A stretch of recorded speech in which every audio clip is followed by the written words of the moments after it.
Welcome to Big Pick 4, the show where Big Danny D and Big Scotty O give you the winning picks for the, what do you call this, the conference championships?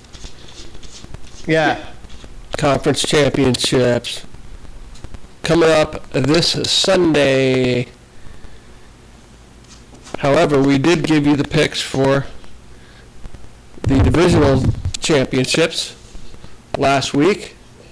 And how'd that work out for us, Dan?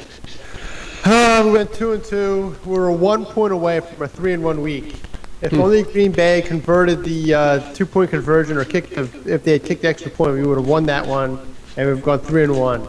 They screwed me over with the point after touchdown, going for the 2 point. What the hell happened there? Well, they wanted to have a 7-point lead in case Dallas scored it, so the only thing Dallas could do is tie, or I guess theoretically take a 1-point lead with a 2-point conversion of their own. But you probably wouldn't do that. But they were at 26, and they wanted to get. And Dallas was at 21. They wanted to get to 28, but God. It turned out nobody scored anymore anyway in that game. So that was really disappointing. And they couldn't go a 6.5. They had to go a 5.5 on that deal. Yeah, right. God Almighty. Yeah. Vegas is like the drive-through. They screw you at the drive-through every time. You know? It's like the damn drive-through. You know, they actually have a drive-through like that in Belgium, I believe it is, or the Netherlands. Yeah. I forget, where you actually do get screwed in the drive-through. So what are the other recaps from the playoffs? We should have gone to Seattle like I wanted to. Oh, that's right. Yeah, the computer was wrong. The Bing computer was wrong. Yeah, absolutely Per wrong usual. on that one. And then we got the other two right. We were right on with Indy. Went in, and as I said, Peyton Manning would turn the ball over, which he did, and Indianapolis won the game. And Baltimore and New England played the best game of the weekend. That was a classic. That was a fantastic game with Belichick and his shady ways in that one. Playing the 4 offensive linemen in that game. That was kind of an interesting sequence. What was the trick play that Harbaugh was complaining about? What was his beef with that?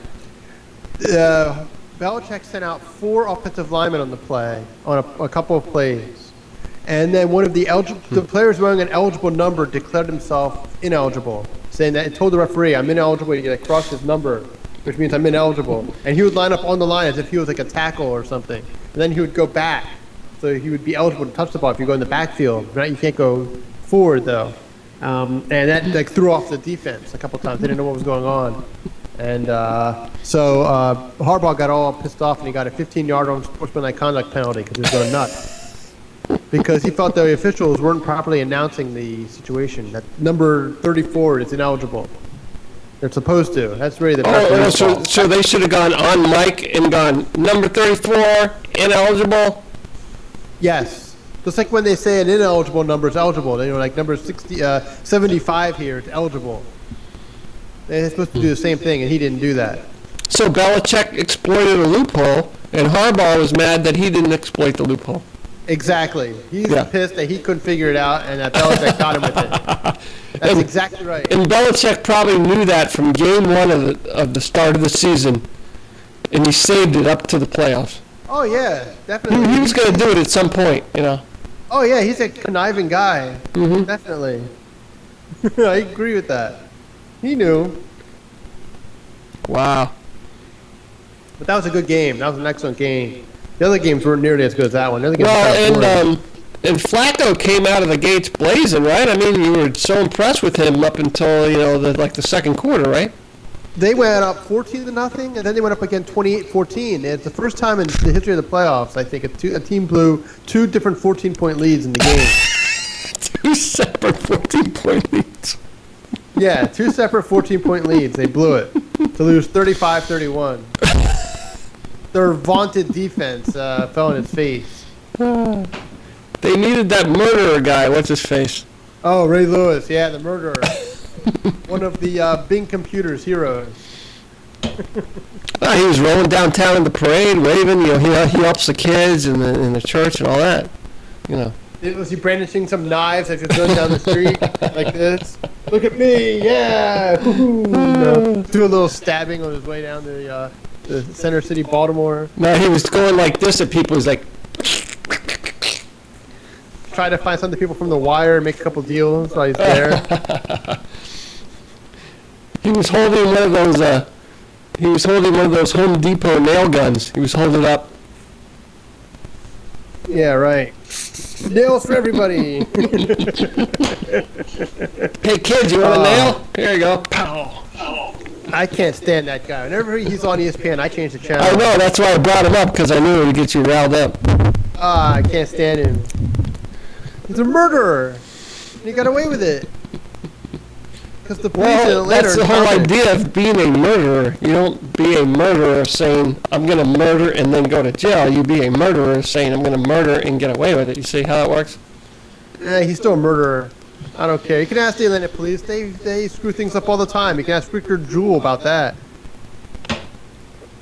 But if the glove doesn't fit, you must acquit. Just remember that, folks. If you're going to be a murderer, remember that. They're going to make a miniseries of that whole fiasco. Oh, I think it's going to be great. I would tune in. Yeah, I would too. I just want to know who's going to play the. Was it Kato or who's the? Oh yeah, Kato Kalin. Yeah. I think they should get Rob Lowe. He'd be perfect. He was named after the ninja from Pink Panther. Kato. That's right. Kato. Wasn't it the Green Hornet? No, it was Pink Panther when Inspector Clouseau used to come back to his apartment and hide the ninja. Yeah. The ninja would always attack him when he came back to his apartment. Peter Sellers. Oh, yeah, that guy was amazing. Yeah. He's like, he says, "Does your dog bite?"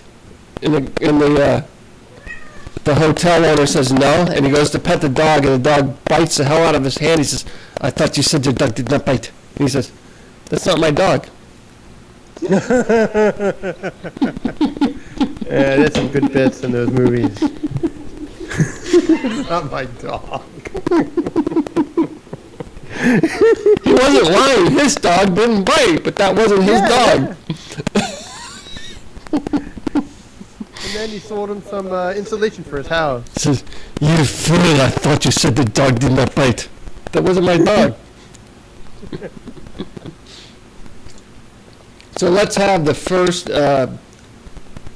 Big Danny D guarantee for playoffs conference finals.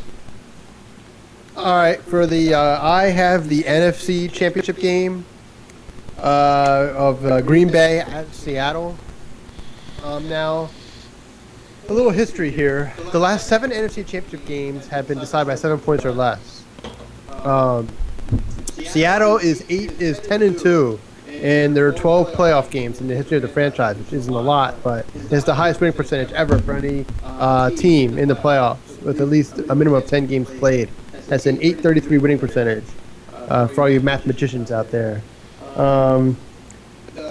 Green Bay is going to Seattle. Seattle under what's his name? Russell Wilson is 25. Peter Carroll. Under Russell Wilson's 25-2 at home. In their last 27 home games. Anyway, the line is 7.5 for Seattle. I'm taking Seattle because Aaron Rodgers is injured. He didn't move very well at all against Dallas. Seattle has a far superior pass rush, and they really manhandled Green Bay when they played their Week 1 of the season, Thursday night opener. And I don't really see how things are going to change. It's tough to play up in Seattle. There might be a little weather, but I don't think it really affects either team here. But Russell Wilson played a masterful game last week. He was great. And I don't see how he's going to stop. The Green Bay defense isn't that great. And I think the Seattle defense is going to beat the Green Bay offense. In the last 7 games, they've given up 8 points a game, and they've only given up double digits twice. They gave up 14 points to the Eagles. One was on a blocked punt that turned into a cheap touchdown. The other one was on a broken play. And then against the Panthers, they gave up 10, I believe, or 13, something like that. So it's only 2 times they given up double-digit points in the last 7 games. Otherwise, they've given up 9 or less, which is incredible. And I think they're going to be able to make Rodgers try to get him to run in this game. They're going to blitz him, which they normally don't do, but I think they will here. To get him going, get him try to test that leg out, and it's not going to work out well for him. It's really going to screw up their offense. Seattle can still stop the run. I'm not worried about that, and I think they'll control the ball and do what Seattle does, and I think they can win by more than a touchdown here. They beat Green Bay 31-16 in the first game, and they usually win these games like 27-17, 24-14, 28-17, something like that. So I think I would expect that kind of score in this game. It would be shocking if either team made it to 30 points unless Seattle gets a bunch of turnovers from Green Bay. But I take Seattle. I think they're going to cover, and I think they're going to go to the Super Bowl again. So there you have it. Your big Danny D guarantee is the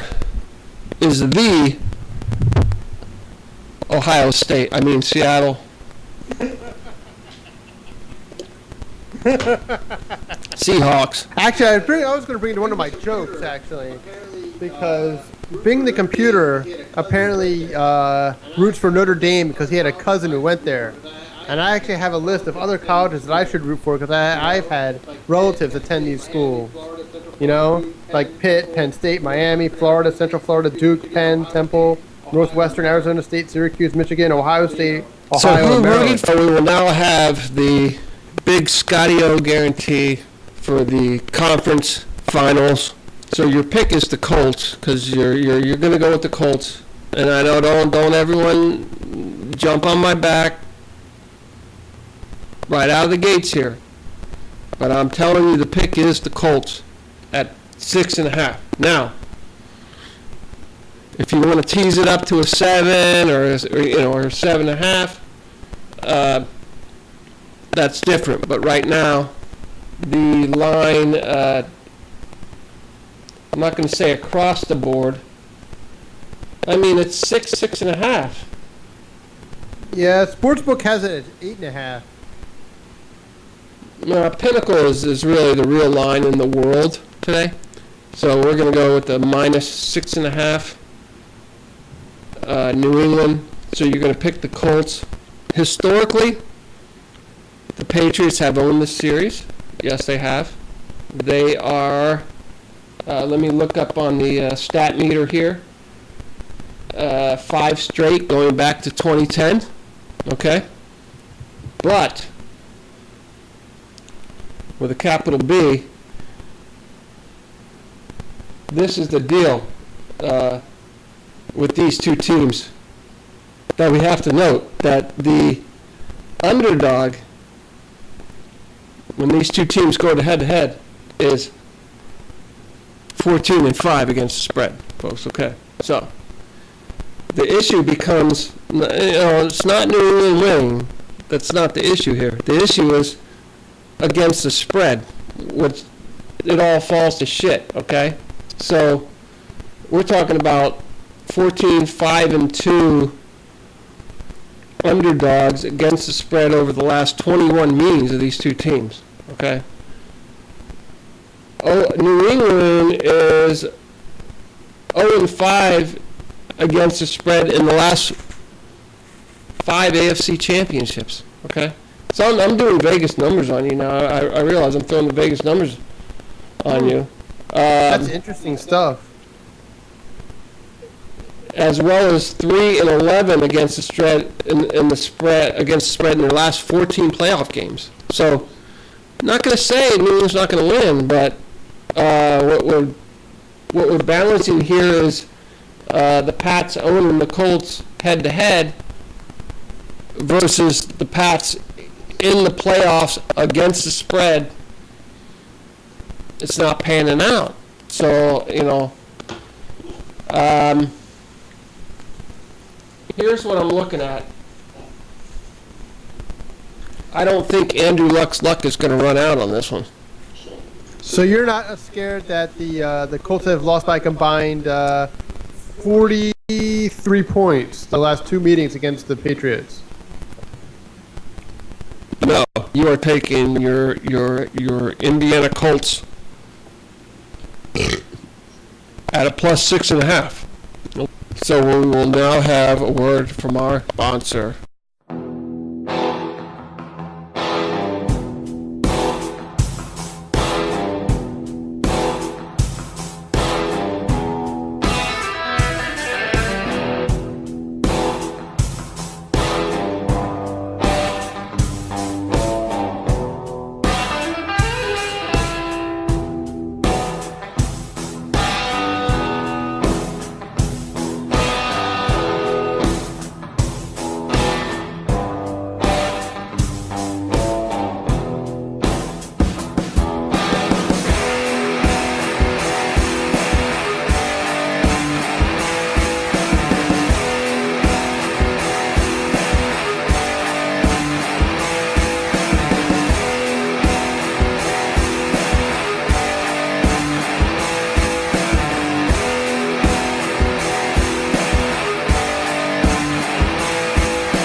Are you for real?